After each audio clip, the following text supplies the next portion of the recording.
What's up YouTube, it's your girl Cece Zabria back with another video, and in this video we are going to be watching the 10 weirdest foods eaten around the world. I actually liked doing the last video, which I was reacting to Body by Megan Thee Stallion. So now we are back and we are doing another one. Okay, but yeah, be sure to like, comment, subscribe because there is no more exceptions. We're trying to get to 1K. That's the goal. Help your sister out. Help a sister out. All right, but let's stop talking because I don't want the video to be too long. So let's go ahead and get straight into the video. Just see those sleigh bells jingling, ring, tingle, tingling. I'm on to lovely weather for a sleigh ride together with you. I really love to eat, but only to a point. While my palate is certainly extensive, there are plenty of dishes out there that, for a variety of reasons, I simply won't touch. This hasn't stopped other countries from digging into these recipes with gusto though. We may cringe, but people around the world are simply licking their chops. We hope you brought your appetite, because we're counting down the top 10 weirdest foods other countries love to eat. Not every strange foreign dish stands a good chance of murdering you, but there's still plenty odd to American taste buds. The Armenian soup called khash is just that.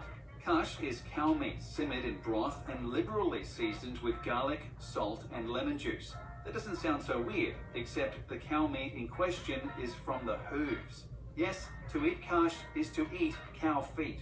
Even stranger is how some chefs will add pieces of cow stomach to the mixture. It's all the parts of the cow that American steak enthusiasts tend to ignore, but Armenians swear by it. In their country, khash is as much a ritual as it is a meal. Preparing it can take upwards of 2 days. After removing all the hair, a chef places the hooves in cold water for at least a day. This is to remove all possible dirt, impurities, and funky smell. After all, who knows what the cow stepped in? Then you simmer the hooves in water for 8 hours, making sure to check in every hour to top off the water and prevent both the pot and feet from drying out. After that, you scoop out the broth and meat and serve. All the seasonings come later, added according to the diner's personal tastes. Making this long ritual even crazier is that khash is typically meant to be enjoyed in the morning as a hangover cure after a night of craziness and partying. So for a soup made of feet and stomach, chefs will often go without sleep to ensure it comes out perfectly. It kind of makes spending 10 minutes slaving over a hot George Foreman seem lame by comparison. Oof. Ever put food in the fridge and forgotten about it only to find it months later when cleaning out the fridge? You wouldn't eat that, right? If it was halkudok, you would. Typically found in Greenland, halkudok isn't just any shark meat. Preparers usually use meat from the Greenland shark, which is highly poisonous due to all the uric acid and trimethylamine oxide. The only way to detoxify the meat is to ferment it, and this process takes months.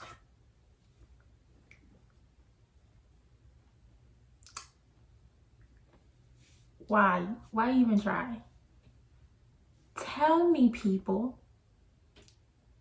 Why even try? People are so scared of all of these animals. They're scared of poisonous snakes. They're scared of lions. They're scared of elephants. They're scared of all of these animals, but yet you eat them. The very things that you are scared of, you eating it. Like, baby, have some dignity. Like, why would you eat a poisonous? If it takes months for me to cook, I just ain't eating it. I ain't cooking it. I ain't eating it. Simple. It's not hard. Let's get back. That just pissed me off. First, you bury the meat in a shallow hole and cover it with gravel and large stones. This helps to remove toxic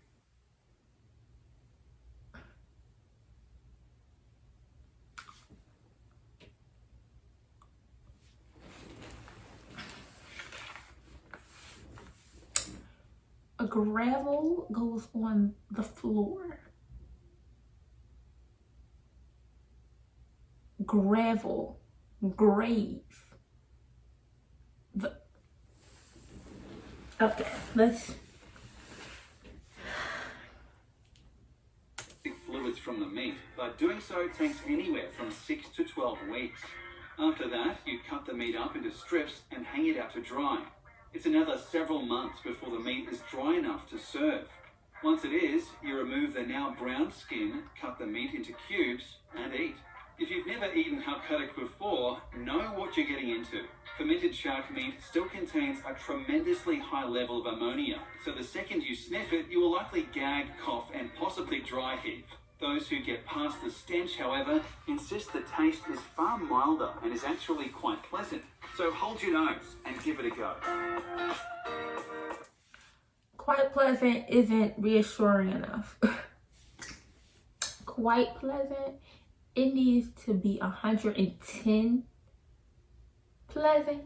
It needs to be beyond pleasant for me to eat something that still has poison in it.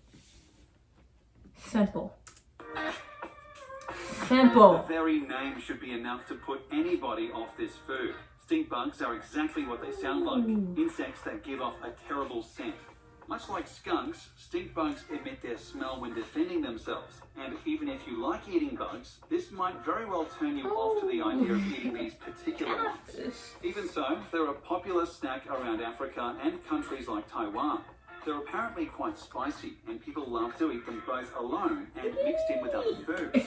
But worry not, for the spice doesn't come from the stink glands. When preparing the bugs for consumption, cooks do remove the glands. Not eating the stink might make eating stink bugs more palpable, except for one other issue. You may be eating these bugs alive.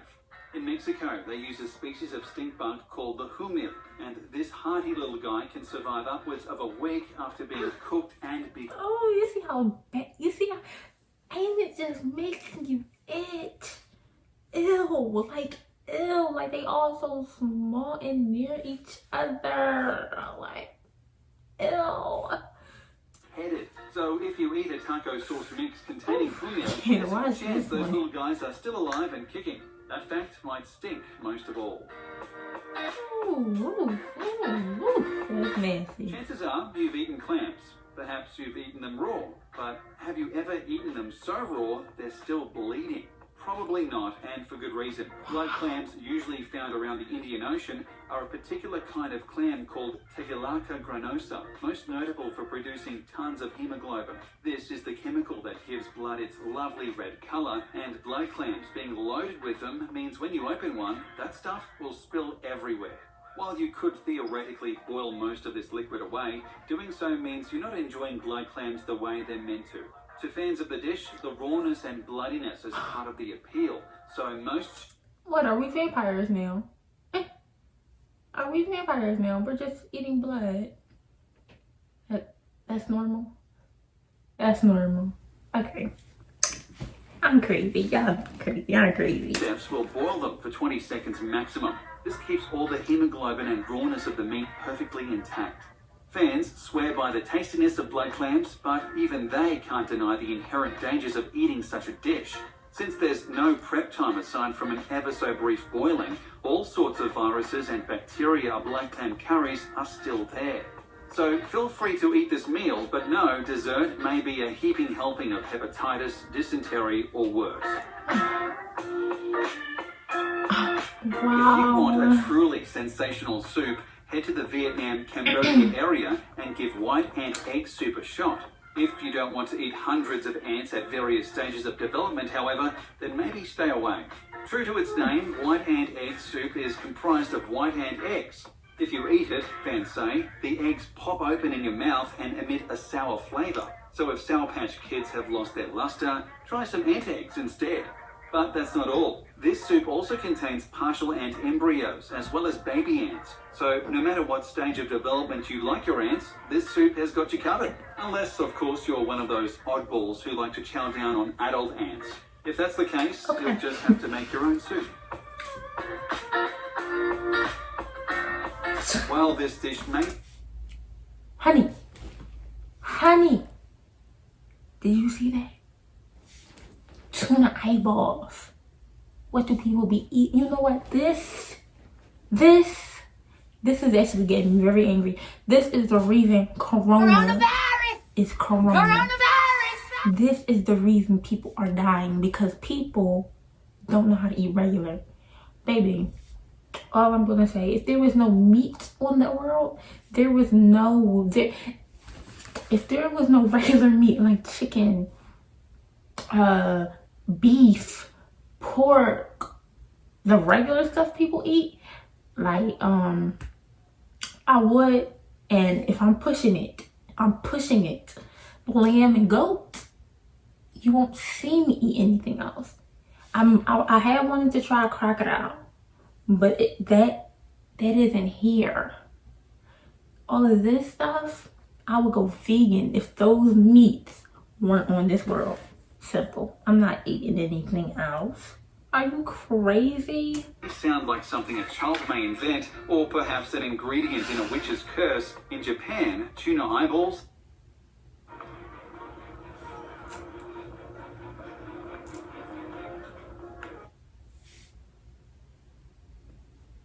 are a real delicacy.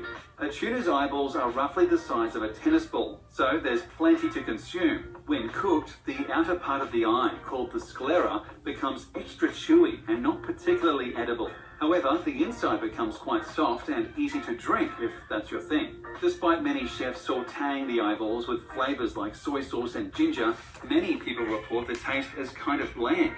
It sounds like the rest of tuna is far more flavorful. If you still wish to try some eyes next time you're in Japan, make absolutely sure they're cooked. Some may say you can eat the eyes raw, but doing so risks contracting all sorts of bacteria. As other foods on this list have already proven, bacteria isn't a fun part of any dining experience, so please cook your eyes before consuming them.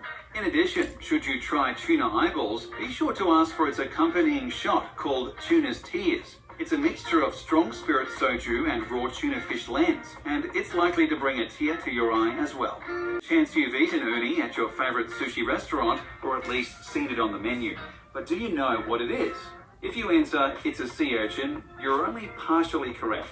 Uni is a sea urchin, yes, but there's only one part of the urchin that's even remotely edible. It's gonads. So if you order uni, understand you're about to eat an urchin's raw testicles. Each urchin contains 5 gonads, but only a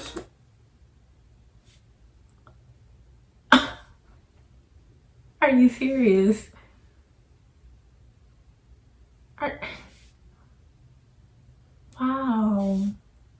Wow. small amount of urchins sport the edible kind.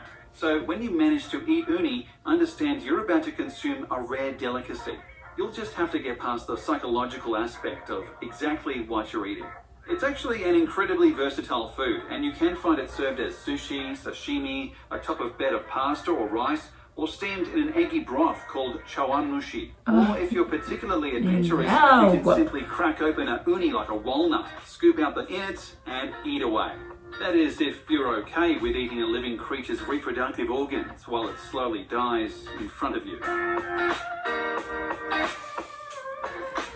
Millions upon millions of people enjoy sushi and sashimi, but most would turn and run at the extreme version of that, a Japanese dish called odoridon, where you essentially eat an octopus alive. To prepare odoridon, a chef will take an octopus or squid and chop its head off. Then I actually don't think that's that bad. People would think that is one of the worst ones, eating anything alive, but I actually don't think that's bad. Maybe it's because I've had octopus before or whatever, but that's not as bad. That's not even as close as was bad and what everything else we just watched. they'll immediately place the raw Not even corpse on a close. bed of noodles, rice, and salmon eggs. That's it. Then they bring the freshly dead octopus to your table, and it's time to eat. As you might have guessed, a headless octopus isn't actually alive, but it might as well be, given how active its nervous system is. Pour soy sauce over the body and it will start to wriggle and shake. That's because the sodium in soy sauce activates the tentacle's neurons, which have not yet shut down. I would buy that just to see it move. Weird. Buddy, you're weird. I don't know, I would buy it just to see it move. Don't ask me why, but I would. To come alive. These neurons stimulate nearby muscles and cause them to contract, which makes it seem like your food is dancing around. So why on earth would anybody want to eat such a thing, you ask? To many, the sensation of eating something that's squirming inside your mouth is worth the night out, despite how, if you're not careful, it could be your very last night ever. That's because the still wiggling and contracting tentacles might just latch itself onto your throat as you attempt to swallow them. Quick reminder, the suction cups on these tentacles are incredibly strong. If it does this, you're likely to choke to death. Best to stick to calamari, in our opinion. Eating roast duck is normal. Eating duck eggs is also normal. But balut, which is an egg with a duck embryo inside, is just plain bizarre. This off-putting Filipino dish is prepared by taking a duck egg and fertilizing it for several weeks. After about 3 weeks, the egg sports a well-formed fetus, complete with feathers, wings, and a beak.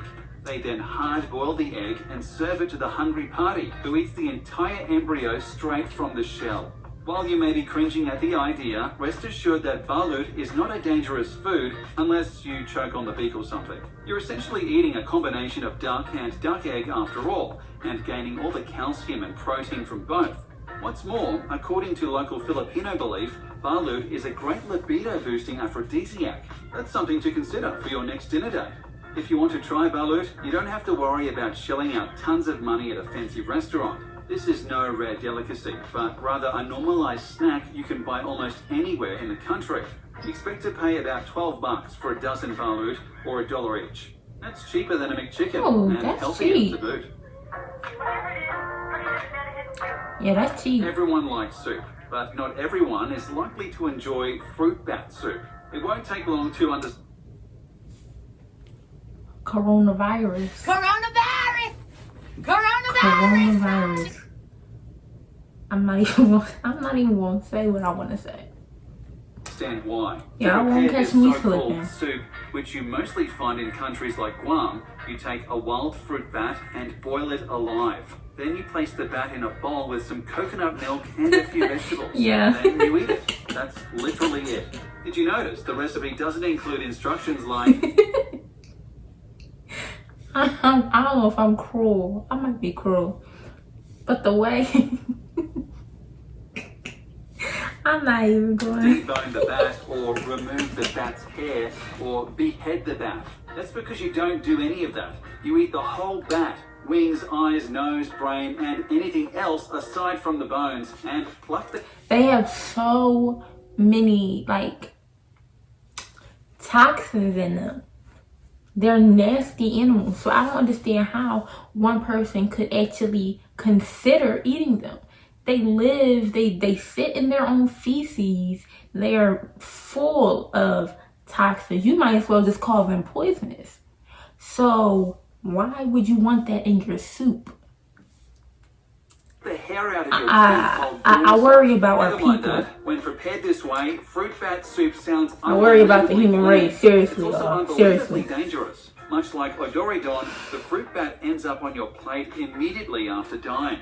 Unlike Odoridon, however, this was a wild bat that was only superficially cleaned prior to boiling. As such, it's still loaded with all the bacteria and parasites you may expect from a wild bat. Thank Eat you. this dish and you're asking all sorts of deadly diseases you simply can't get from a nice bowl of alphabet soup. Thank you.